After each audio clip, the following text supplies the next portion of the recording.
Hello बच्चों, आस्था vision में आपका बहुत बहुत स्वागत है। कल मैंने आप लोगों का क्लास इंडियन पॉलिटी का लिया था, जिसमें मेकिंग ऑफ द कॉन्स्टिट्यूशन के बारे में कुछ बताई थी। आई होप सो आप लोग को समझ में आया होगा। उसमें मैंने बताया था कि भाई सबसे पहले विचार किसका था, फिर कैसे कैसे जो है वह संविधान बनाने के बारे में डिमांड करा गया। 1934 के बारे में चर्चा मैंने किया, फिर 35 का चर्चा किया। 1940 में जवाहरलाल नेहरू के ही बातों को जो है रख कर जो है अगस्त प्रस्ताव में जो है बात करी गई। फिर 1942 की बात मैंने करा। फिर फाइनलाइज्ड द्वितीय विश्व युद्ध के बाद जो है वह आपको कैबिनेट मिशन योजना को लॉर्ड क्लेमेंट एटली भेजते हैं और संविधान बनना यहाँ शुरू होता है। हालांकि बहुत सारी समस्याएं यहाँ उत्पन्न होती हैं, लेकिन फिर भी संविधान सभा का गठन होता है एंड इसके बाद उसमें निर्वाचन होता है। कितने सदस्यों का निर्वाचन होता है, मैक्सिमम सदस्यों की संख्या के बारे में मैंने आपको बताया था। एंड फिर कितना का निर्वाचन हुआ, फिर सांप्रदायिकता के आधार पर कितने सदस्य अपॉइंट करे गए थे। और मुस्लिम लीग इस बात को बार बार नहीं मान रहे थे, तो मुस्लिम लीग जो है सो उसके आधार पर फिर बाद में जो है वह देश दो राष्ट्रों में जो है बट जाता है और उसका अपना संविधान बनना शुरू होता है। और हम लोग का अपना संविधान जो बन रहा होता है वो कंटिन्यू होता है। लेकिन फ़र्क सिर्फ इतना पड़ता है कि जो मैक्सिमम मेंबर जो निश्चित किया गया था वो भारतीय संविधान सभा का पुनर्गठन होता है और 389 मेंबर की जगह 299 मेंबर जो है पुनः अपॉइंट करा जाता है। और उसके बाद संविधान बन के जो है 2 वर्ष 11 माह 18 दिन में तैयार होता है 26 नवंबर 1949 ईस्वी को, जबकि उस दिन लागू नहीं होता है। 24 जनवरी 1950 ईस्वी को अंतिम बैठक होता है और 26 जनवरी 1950 को हमारा संविधान फाइनली लागू हो जाता है। इस प्रकार से हमारा देश गणतंत्र 26 जनवरी को हो जाता है। यहाँ तक मैंने आप लोग को समझाई थी एंड आई होप सो आप लोग को एक बार रिकॉल मैंने कर दिया है। एंड आज का क्लास मैं सेकेंड क्लास लेने जा रही हूँ, जिसमें मैं आप लोग को पढ़ाने वाली हूँ भारतीय संविधान की विशेषताएं, feature of the Indian constitution. आज दूसरा दिन है और दूसरा क्लास है आप लोग का। अब आप लोग को पढ़ना कि आखिर संविधान बनके तो तैयार हो गया हमारा, हमारे संविधान की विशेषता क्या क्या रही, इसके बारे में हम लोग थोड़ा सा आज चर्चा करेंगे। जिसमें हम पहला ही पॉइंट चर्चा करना चाहेंगे कि हमारा देश, ये हमारा संविधान जो है लिखित एवं विस्तृत संविधान है।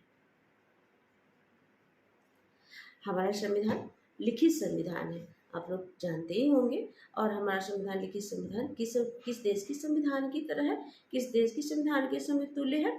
अमेरिका।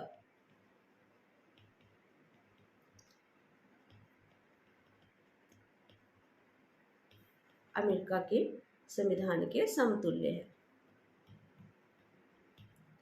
लेकिन बात यह है अमेरिका और हमारे संविधान में थोड़ा सा अंतर ये है कि अमेरिका का संविधान छोटा लिखित संविधान है, लेकिन हम लोग के यहाँ का जो है पूरे विश्व में सबसे बड़ा लिखित संविधान जो है वह भारत का है।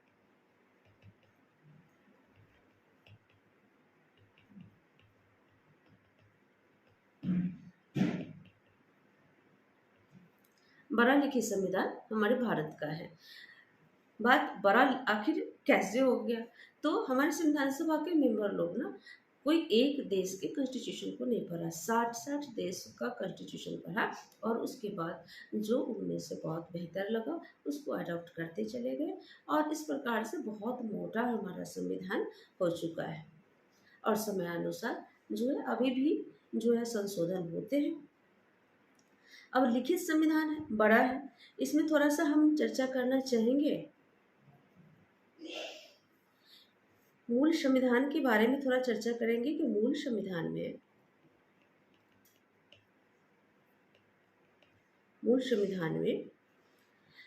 भाग कितने हैं, भाग मतलब पार्ट,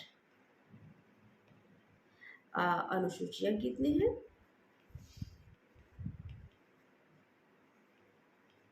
मतलब शेड्यूल, एंड अनुच्छेद कितने हैं, दैट मीन्स आर्टिकल। हमारे मूल संविधान, वर्तमान की बात मैं नहीं कर रही हूँ, मूल संविधान की बात कर रही हूँ। तो पाठ की संख्या जो है वह 22 है। शेड्यूल जो है वह मूल संविधान 22 थी, मूल संविधान में शेड्यूल जो है वह 8 थे, एंड आर्टिकल जो है 395 थी। जबकि वर्तमान की स्थिति के बारे में अगर बताया जाए तो वर्तमान में आपको पाठ जो है वह 3 और जुड़ा है, यानी 3 उपभाग है। मूल संख्यांक तो आपको 22 ही है, मूल संख्यांक 22 ही है, बट 3 उपभाग जुड़कर जो है वह 25 हो जाते हैं। एंड अनुसूचियाँ जो है मूल संविधान में 8 थे और वर्तमान में 4 जुड़ के ये 12 हो गए हैं। एंड अनुच्छेद की बात बोले तो 450 लगभग 465 लगभग 450 अबाउट जो है आप बोल सकते हैं। 450 एग्जैक्ट नहीं आता, 450 के आसपास आता है, क्योंकि हमेशा जो है संशोधन होकर अनुच्छेद जो है वह जुड़ते रहते हैं। तो इस प्रकार से हम लोगों ने देखा क्या कि हमारे संविधान की प्रमुख विशेषता क्या है। तो सबसे बड़ा कि लिखित संविधान है, विस्तृत संविधान है। हमारे संविधान में आखिर लिखित जो है किसके समतुल्य है, अमेरिका के संविधान के समतुल्य है, लेकिन अमेरिका का छोटा लिखित संविधान है और हमारे देश का बड़ा लिखित संविधान है, जिसके मूल संविधान में भाग की संख्या कितनी है, 22 है, और वर्तमान में कितनी है, ये वर्तमान की है, ये वर्तमान की स्थिति में बता रही हूँ। तो हमने फर्स्ट विशेषता को पढ़ाया है। आई होप सो आप लोग समझ गए होंगे। नेक्स्ट विशेषता आपका जो है लोकतंत्रात्मक गणराज्य है, यानी कहे तो डेमोक्रेटिक रिपब्लिक के बारे में जो है वह चर्चा करी जा रही है।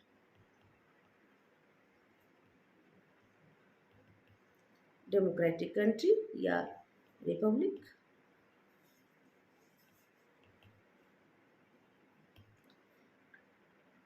भारत का शासन, इसका अर्थ क्या हो गया कि भारत का शासन जो है भारतीय जनता के आधार पर चुने गए प्रतिनिधियों के द्वारा होता है, जिस प्रतिनिधि के द्वारा जो है अपॉइंट करे जाते हैं क्या,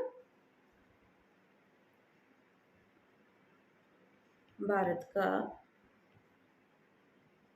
शासन यहाँ के प्रजाओं के द्वारा नियुक्त प्रतिनिधियों के आधार पर होता है। प्रतिनिधियों के आधार नहीं, प्रतिनिधियों के द्वारा होता है, जिसमें आपको प्रतिनिधि मंत्री के रूप में जो है अपॉइंट करके हमारे भारतीय जनता भेजते हैं, और वो लोग मिलकर जो है वह किसको अपॉइंट करते हैं, उसमें से पीएम अपॉइंट होते हैं, और वो लोग मिलकर जो है वह राष्ट्रपति को अपॉइंट करते हैं। इसलिए पूछा भी जाता है कि कार्यपालिका शक्ति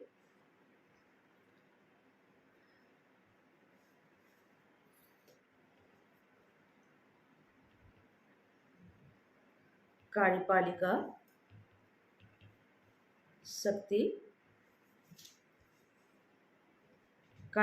शक्ति का प्रधान जो होता है वो कौन होता है, राष्ट्रपति होता है। कहीं ना कहीं अप्रत्यक्ष रूप से जो है राष्ट्रपति को हम ही लोग अपॉइंट करते हैं ना, आम जनता ही अपॉइंट करती है राष्ट्रपति, जबकि वास्तविक प्रधान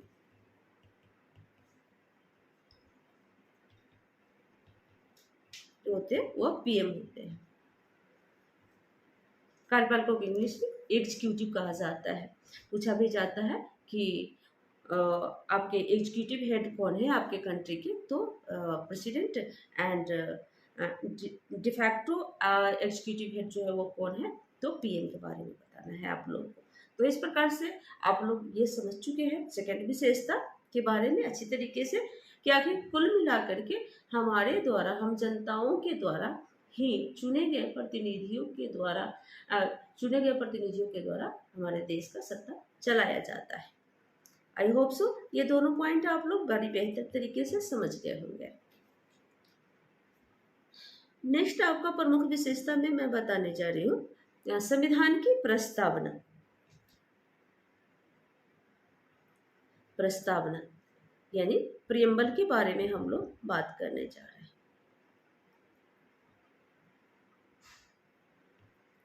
प्रियम्बल, इसके बारे में आप लोग को बेहतर तरीके से पता होगा कि आखिर प्रस्तावना क्या है। प्रस्तावना के बारे में आखिर संविधान सभा के सदस्य जो थे उनके विचारों को अगर जानना है तो संक्षेप में बहुत बेहतर तरीके से हमें प्रस्तावना समझाता है। हमें इसलिए कहा भी जाता है कि प्रस्तावना क्या है, तो क्या है, इंट्रोडक्शन ऑफ कॉन्स्टिट्यूशन, संविधान का परिचय है।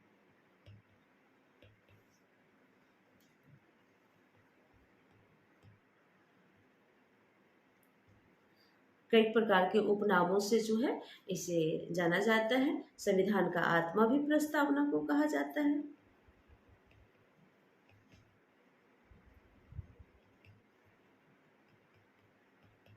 संविधान की कुंजी भी कहा जाता है।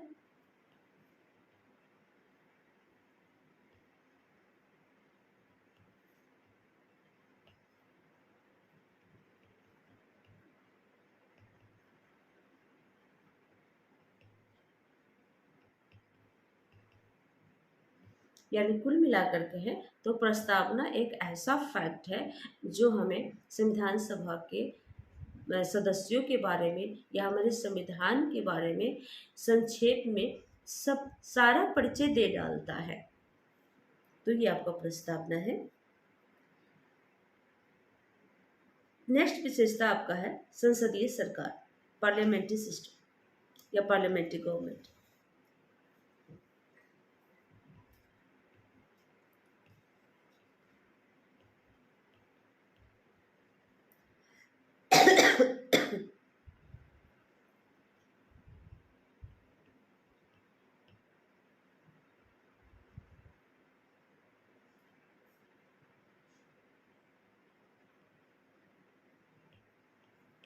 संसदीय सरकार व्यवस्था हमारे यहाँ ब्रिटेन के संविधान से लिया गया है। हमारे यहाँ ब्रिटेन के संविधान से लिया गया है।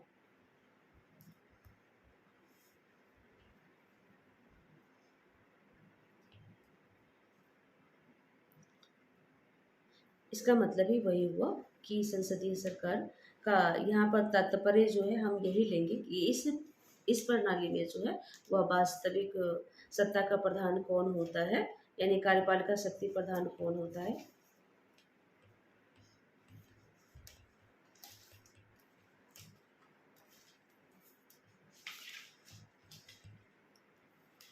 प्रधान राष्ट्रपति होते हैं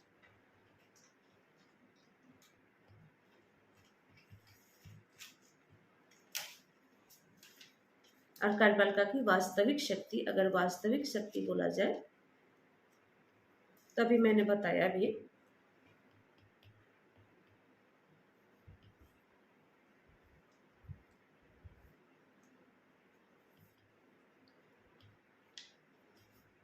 का वास्तविक प्रधान पीएम होते हैं।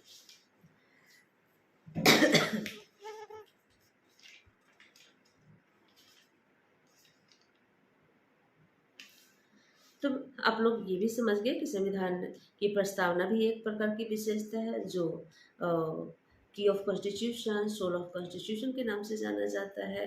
एंड संसदीय से पार्लियामेंट्री सिस्टम जो ब्रिटेन के संविधान की तरह है, जो कार्यपालिका शक्ति प्रधान जो होता है वो राष्ट्रपति होता है। फर्क वहाँ ये है कि वहाँ वंशानुगत जो हेड होते हैं वह वंशानुगत होते हैं, बट हमारे यहाँ जो होते हैं वह वंशानुगत नहीं होते, जनता द्वारा चुने गए प्रतिनिधियों के द्वारा चुने जाते हैं। अंतरित नेक्स्ट विशेषता हम चर्चा करना चाहेंगे आप लोग का के साथ एकीकृत एवं स्वतंत्र न्यायपालिका के बारे में। एकीकृत एवं स्वतंत्र न्यायपालिका के बारे में। अब देखते हैं कि एकीकृत एवं स्वतंत्र न्यायपालिका क्या है। सबसे पहले हम लोग ये जान लें कि हम लोग की न्यायपालिका व्यवस्था कैसा है। कभी भी क्वेश्चन किया जाए तो हम लोग को जवाब क्या करना है, एकीकृत देना है। इसका मतलब क्या हो गया, शीर्ष पर न्यायालय, शीर्ष पर न्यायालय या अंतिम न्यायालय, शीर्ष पर न्यायालय या अंतिम न्यायालय कौन सा है, तो सुप्रीम कोर्ट है। सुप्रीम कोर्ट के ऊपर कोई नहीं है और सिंगल है सुप्रीम कोर्ट। तो हमारे देश में जो है एकीकृत न्यायपालिका व्यवस्था है, जिसके नीचे जो है हर एक प्रत्येक राज्य में जो है वो क्या होता है, प्रत्येक राज्य में व्यवस्था करी गई है। इसके नीचे हाई कोर्ट होता है और उसके नीचे जो होता है वह सबऑर्डिनेट कोर्ट, अधीनस्थ न्यायालय कार्य करता है। सॉरी, ऐसे लिख दिए तो आप लोग कहीं ये ना समझ जाओ कि ये भी सुप्रीम कोर्ट ही है, अधीनस्थ न्यायालय।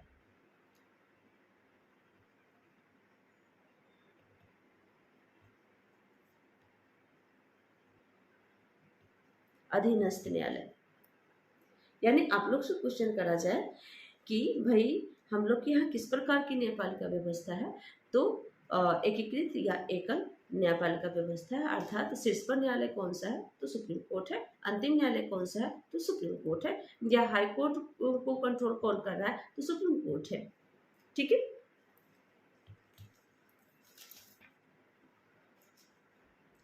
इससे आगे विशेषता में आप लोग को एक विशेषता यहाँ पर बता रहे हैं हम, कठोर एवं लचीला संविधान।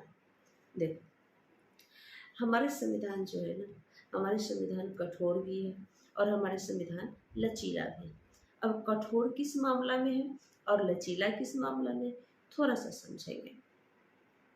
देखिए हमारा संविधान कठोर इस मामला में है कि बहुत ऐसे प्रावधान हैं जिसको संशोधन करने के लिए जो है वह बड़ा पेचीदा जो है वह क्या कहें उसको, कह सकते हैं पेचीदा मामला है, कह सकते हैं उसको पेचीदा मामला। दैट मीन्स अब देखो क्या है, कुछ प्रावधान को जो है संशोधन करके पेचीदा कैसे, अब संसद संसद संसद की विशेष बहुमत, फिर उसके साथ साथ जितने भी राज्य विधानमंडल है उसके बहुमत, फिर राष्ट्रपति द्वारा, ये सबको मिलाकर जब बहुमत करेगा तो जाके कुछ विषय ऐसे हैं तो जाके संविधान में संशोधन होगा। तो इसलिए कठोर कहा जाता है। कठोर इसलिए कहा जाता है कि कुछ प्रावधान यानी कुछ विषय में संशोधन करना कठिन है।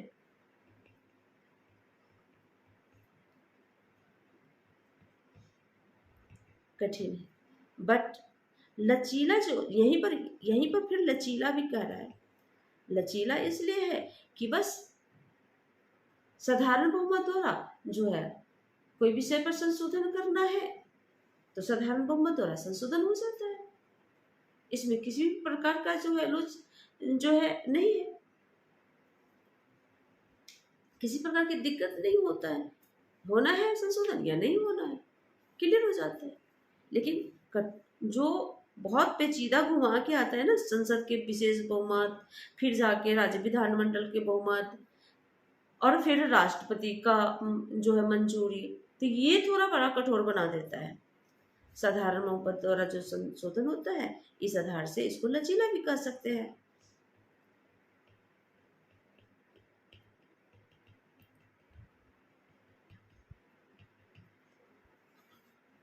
तो इस प्रकार से आपसे क्वेश्चन पूछा जाए कि हमारा संविधान कठोर है या लचीला है, तो हमारा संविधान आप लोगों को जवाब देना है कठोर भी है और लचीला भी है। कठोर क्यों है, क्योंकि कुछ प्रावधान ऐसे हैं जिसमें संशोधन करना बड़ा कठिन है और कुछ ऐसे प्रावधान है जिसमें जो है संशोधन करना बड़ा आसान है। इसलिए हमारा संविधान दोनों प्रकार का संविधान है।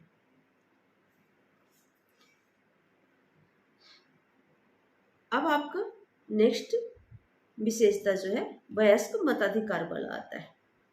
आप लोग जानते हैं कि हमारे संविधान में इसकी चर्चा की गई है कि किसी भी प्रतिनिधि को चुनने के लिए जो वोटिंग होता है तो उसमें वयस्क मताधिकार के आधार पर उनकी नियुक्ति होती है, या वयस्क मताधिकार के आधार पर ही वोट होता है। अर्थात कहने का मतलब है कि वयस्क मताधिकार, अब वयस्क किसको कहते हैं? अभी तो 18 वर्ष को कहते हैं, 18 वर्ष। लेकिन 18 वर्ष पहले नहीं था। 61वें संशोधन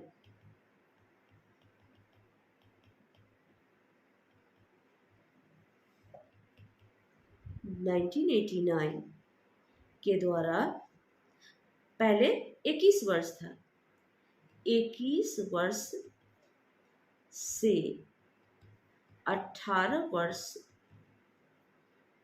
उम्र वयस्क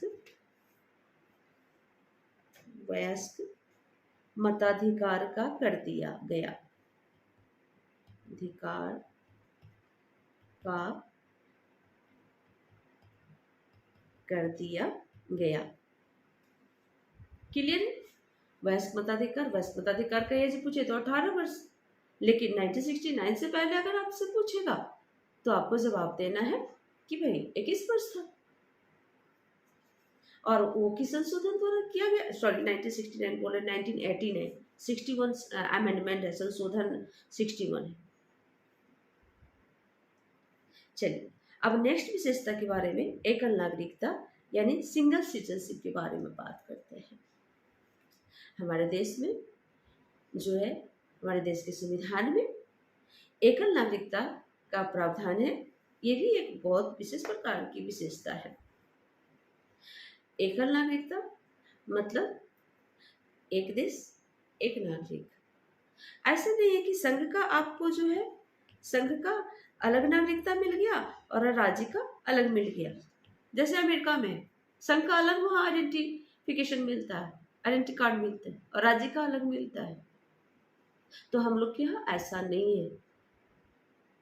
अलग अलग राज्य के नागरिक ये नहीं कहते कि हाँ हम फलाने जगह के नागरिक हैं, या फलाने जगह के नागरिक है, फलाने स्टेट के नागरिक हैं, एमपी के हैं, बिहार के हैं, यहाँ के हैं। नहीं, हमारे हर आइडेंटिटी कार्ड में होता है कि हम भारत के नागरिक हैं। संघ और राज्य दोनों का जो है इक्वल मिलता है, एक ही मिलता है, सिंगल। और एक बात और है, इसके साथ साथ एक साथ हम लोग एक कंट्री का, एक साथ एक से अधिक कंट्री का नागरिकता नहीं रख सकते हैं। तो इसलिए कहा जाता है कि हमारे देश के संविधान में या हमारे देश में किस प्रकार के नागरिकता का प्रावधान है? तो सिंगल सिटीजनशिप का प्रावधान है। जो प्रावधान कहाँ से लिया गया है? ब्रिटेन के संविधान से अडॉप्ट करा गया है। क्लियर है? आप लोग से पूछा जाए एकल नागरिकता जो है कहाँ से लिया गया? ब्रिटेन से। और वही अमेरिका का पूछते तो आप लोग को दोहरी नागरिकता देना है जवाब, क्योंकि वहाँ संघ का अलग है, राज्य का अलग है।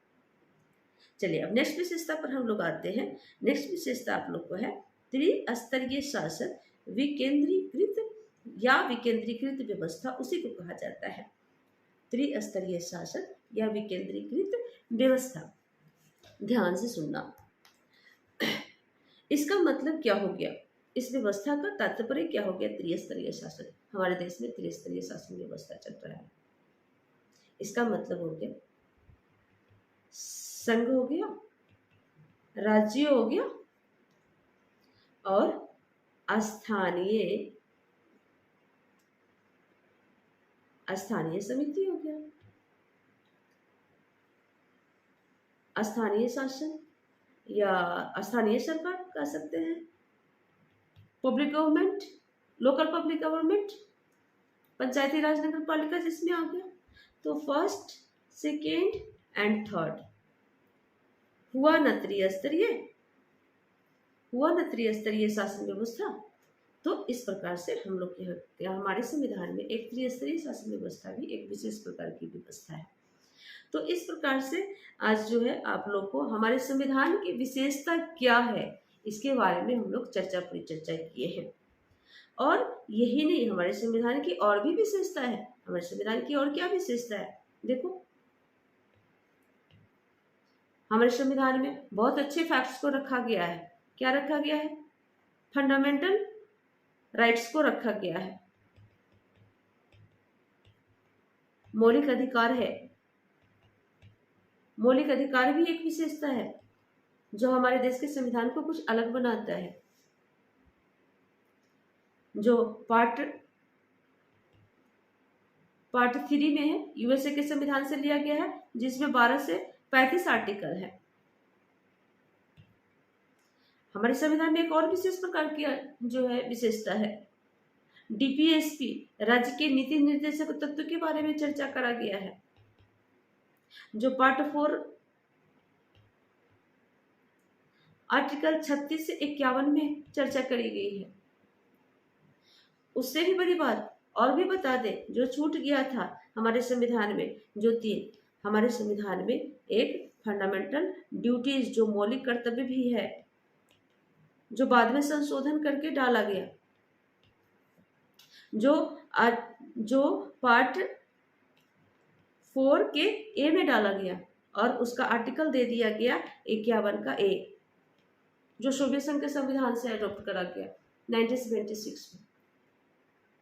तो एक प्रकार की विशेषता नहीं है हमारे देश में। हमारा देश धर्मनिरपेक्ष देश है, हमारा देश समाजवादी है, सभी जनता को एक समान जो है वह आर्थिक, सामाजिक या हर एक क्षेत्र से जो है इक्वल जो है वह अधिकार देने का जो है वह बात करी गई है हमारे संविधान। हमारा संविधान बहुत खास है, बहुत विशेष है हम लोगों के लिए, जो अन्य देशों के संविधान से कुछ अलग बनाता है। आज के लिए इतना ही। आगे इससे आगे का जो है आपको देखने के लिए क्लास फिर कंटिन्यू बने रहें, नेक्स्ट क्लास भी।